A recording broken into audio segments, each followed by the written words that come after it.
আবারও আমরা নজর রাখি অনন্তনাগে, সেখানে ফের জঙ্গি হামলা। এই প্রশ্ন উঠছে কেন? কারণ কাশ্মীরের অনন্তনাগে গুলি চলেছে, গুলিতে মৃত্যু হয়েছে এক পুলিশ কর্মী। কে বা কারা তাকে গুলি চালালো এখনো স্পষ্ট নয়। ঘটনার নেপথ্যে কি জঙ্গি হামলা নাকি অন্য কিছু স্পষ্ট করার চেষ্টা করি। এখনো পর্যন্ত কি কি তথ্য আসছে, নিউজরুম থেকে সহকর্মী অতনু রয়েছেন সঙ্গে। অতনু, এখনো পর্যন্ত জানতে পারছি লালচক দুপুর 12টা মানে যথেষ্ট ব্যস্ত। এই সময় এখানে প্রচুর দোকান থাকে, সেই দোকানগুলো খোলা থাকে। এবার দিনে 3 থেকে 4 বার এরিয়া ডমিনেশনের জন্য জম্মু কাশ্মীর পুলিশ এই রাস্তায় টহল দেয়। তো আজও 12টার সময় যখন তারা টহল দেয়, সেরকম সময় দেখা যায় যে কোনো এক জায়গা থেকে ফায়ারিং হয়, এবং গুলি গিয়ে লাগে এক কনস্টেবলের গায়ে। কনস্টেবল ইনজিওর্ড হয়ে যান এবং ইনজিওর্ড হয়ে যাওয়ার পরে তারপর তাকে নিয়ারবাই হাসপাতালে, কাছাকাছি হাসপাতালে নিয়ে যাওয়া হয় এবং সেখানে নিয়ে যাওয়ার পরে দেখা গেলে তার মৃত্যু হয়েছে। এবার গুলি চললো কোথা থেকে, কিভাবে চালানো হলো? প্রথমত এখানে আগে থেকে গোয়েন্দাদের কাছে যথেষ্ট খবর থাকে, কারণ লালচক এমন একটা জায়গা, অত্যন্ত গুরুত্বপূর্ণ এবং স্পর্শকাতর জায়গা। সেখানে আগে থেকে জঙ্গিরা লুকিয়ে থাকবে বা একটা অপারেশন করবে এরকম ভাবার কোনো কারণ নেই। আর সেই জন্য এটা যে জঙ্গি হামলা সেটা নিশ্চিত করে এখনই কিছুই বলা সম্ভব হচ্ছে না, বরং হতে পারে কি সেটাই মনে করা হচ্ছে। যদি না হয়ে থাকে তাহলে কি, কে বা কারা হামলা চালালো?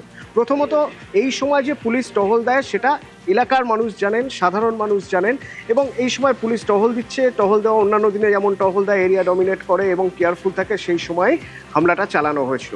এখানে প্রশ্ন একটাই উঠছে যে এই যে হামলাটা চালানো হলো, তাহলে কি লোকাল লোক কোনোভাবে এর সঙ্গে জড়িত ছিল?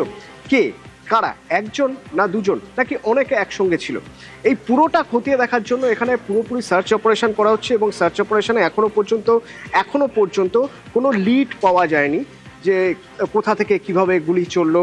কিন্তু হ্যাঁ, এটা ঘটনা যে কাশ্মীরের অনন্তনাগে লাল চকের মতো জায়গায় পুলিশের উপর গুলি, এটা নিঃসন্দেহে একটা গুরুত্বপূর্ণ জায়গা। আমরা যত আপডেট পেতে থাকবো আমরা জানাতে থাকবো আমাদের দর্শকদের। অতনু, দিন 5 আগে গত সপ্তাহে আমরা দেখেছিলাম জম্মু কাশ্মীরে, সেখানে ডোডায় পুলিশের রাইফেল ছিনতাইয়ের চেষ্টা হয় এবং পুলিশ গুলি চালায়, এক সন্দেহভাজনের মৃত্যু হয়।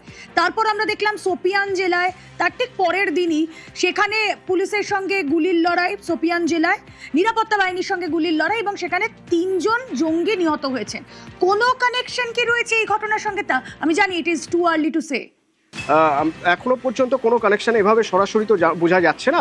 তবে এটা ঠিক যে চোরাগোপ্তা হামলা জম্মু কাশ্মীরের পুলিশের উপর হামেশাই হচ্ছে। তার কারণ কেউ বা কারা নিয়মিতভাবে আনরেস্ট করার চেষ্টা করছে উপত্যকা যাতে অশান্ত থাকে, সেদিকটা চেষ্টা করে যাচ্ছে বারবার। আর তার জন্য এই শান্তির চেষ্টা, মানে যারা শান্তিপূর্ণ থাকবে এই দিকটা যারা দেখছে জম্মু কাশ্মীর পুলিশ, সেই জম্মু কাশ্মীর পুলিশের উপর বারবার আঘাত আসছে। কেন না তাদের মনোবল যাতে ভেঙে যায়, যাতে বারবার পুলিশ কর্মীদের উপর হামলা চালালে তাদের মনোবল ভেঙে যাবে। তারা যেভাবে কাজ করছে, যতটা অ্যাগ্রেসিভলি কাজ করছে, সার্চ অপারেশন করছে, সেগুলো কিছুটা হলেও কমে যাবে। রুমেলা, এটা বলতে কিছু আপডেট দেবো। তা হলো যে যিনি মারা গিয়েছেন তিনি আইআরপি 3rd ব্যাটালিয়নের আশিক হুসেন, বদগাঁওয়ের আইআরপি 3rd ব্যাটালিয়নের তিনি কপ, এবং তার ইনজুরি ছিল যখন, তারপরে তাকে দ্রুত একটা হাসপাতালে নিয়ে যাওয়া হয়, কিন্তু তাকে বাঁচানো সম্ভব হয়নি। এখনো পর্যন্ত একজনই ক্যাজুয়ালিটি, কিন্তু তাও বারবার এই জায়গাটা সবচেয়ে গুরুত্বপূর্ণ।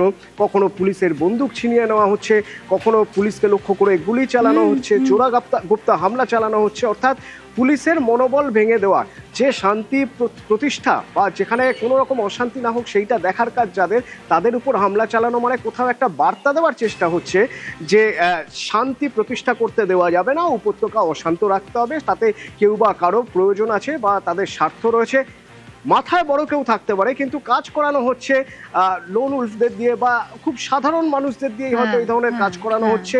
এক্ষেত্রেও বারবার বলছি, এখনো পর্যন্ত জঙ্গি হামলা এটা নিশ্চিত করে বলা সম্ভব নয়, কিন্তু সার্চ অপারেশন খুব গুরুত্বপূর্ণ এবং এখানে সার্চ অপারেশন যথেষ্ট কঠিন কাজও বটে। তার কারণ অনেক দোকান, ভিড়ের মধ্যে সার্চ করা মানে যতক্ষণে পুরো ব্যাপারটা বুঝে ওঠা গিয়েছে, তারপরে পুরো এলাকা সিল করা গিয়েছে, ততক্ষণে হয়তো আততায়ী অনেক দূর চলে গিয়েছে বা নিজেকে লুকিয়ে ফেলার সুযোগ পেয়ে গিয়েছে। সেই জায়গা থেকে এই সার্চ অপারেশন যথেষ্ট কঠিন কাজ। তবে হয়তো আমরা কিছুক্ষণের মধ্যেই আপডেট পেয়ে যাব যে কিভাবে এই ঘটনা ঘটলো বা কে বা কারা এই ঘটনা ঘটালো। বেশ, আশিক হুসেন বুদগাঁওয়ের বাসিন্দা, আইআরপি 3rd ব্যাটালিয়নের পুলিশ, কর্তব্যরত ছিলেন লালচকেই এবং সেখানে এই গুলি চলে। গুলিতে গুরুতর জখম অবস্থায় তাকে অনন্তনাগের সরকারি মেডিকেল কলেজ হাসপাতালে নিয়ে যাওয়া হলে চিকিৎসকরা তাকে মৃত বলে ঘোষণা করেন। আর লেটেস্ট যে আপডেট আমরা জানতে পারছি, এই ঘটনার পর গোটা এলাকা নিরাপত্তা বাহিনী পুরো ঘিরে ফেলে রেখেছে।